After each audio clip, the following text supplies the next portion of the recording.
Čo pre vás znamená láska? Alebo čo vás prvé napadne, keď sa povie láska? Všetko dobré.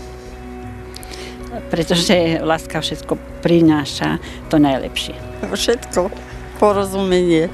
Láska pre mňa znamená všetko.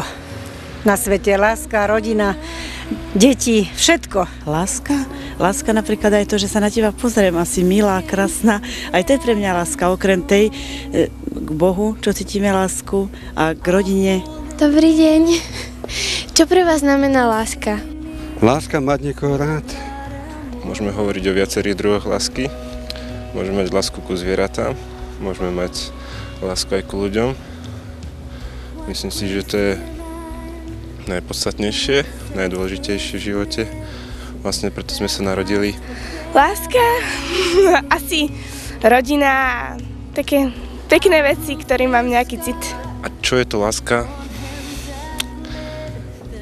Je to vzťah s nejakou osobou, pre ktorý sa oplatí žiť. Keď máme niekoho radi, tak poslúžime mu. Láska? No, je to cit. A ktorý prežívam v živote. No. Môžem povedať, že láska je obeta, lebo často možno mladí ľudia si myslia, že sa majú radi a pritom sú len zamilovaní a nedokážu pre seba sa obetovať. Čo pre vás znamená láska? Veľa. Pokoj medzi ľuďmi láska prináša. No. A to je dôležité. Láska k Bohu, láska k bližnému. Spolužitie, radosť zo života. A láska, myslím si, že všetko.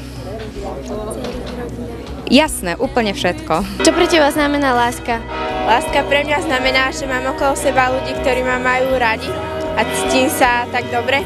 Láska, to je všetko. Porozumenie, radosť zo života. Čo pre vás znamená láska?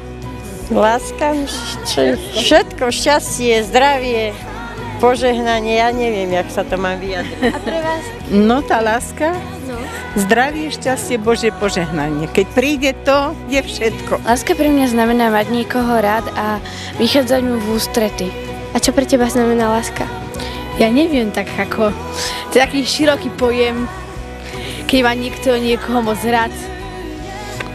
A... Láska k zvierat? Aj to je možné. Moja rodina, moji priatelia, moji najbližší hlavne v prvom rade. No a tak dobré skutky a čo ja viem, čo ešte také, to sa opýtať. Rodina, priatelia, zvieratá. Aj zvieratá, no. No, tak to z toho vyplýva všetko, samozrejme, od Boha to všetko ide, no. Láska podľa mňa neskutočná obeta a schopnosť pozerať sa na svet taký, aký je a nie si ho prifarbovať. Lebo potom je človek nešťastný z toho, keď zistí, že je to iné, ako si myslel. Láska... Ťažké je povedať niečo, čo by nevyznelo ako klišé, ale je to vzájomná úcta a tolerancia. Naozaj veľa problémov, ktoré človek vyrieši s niekým. Či už s partnerom, s deťmi alebo s Bohom. Myslím, že tam sa prejaví láska. No, láska pre mňa znamená veľa, asi ako pre každého človeka.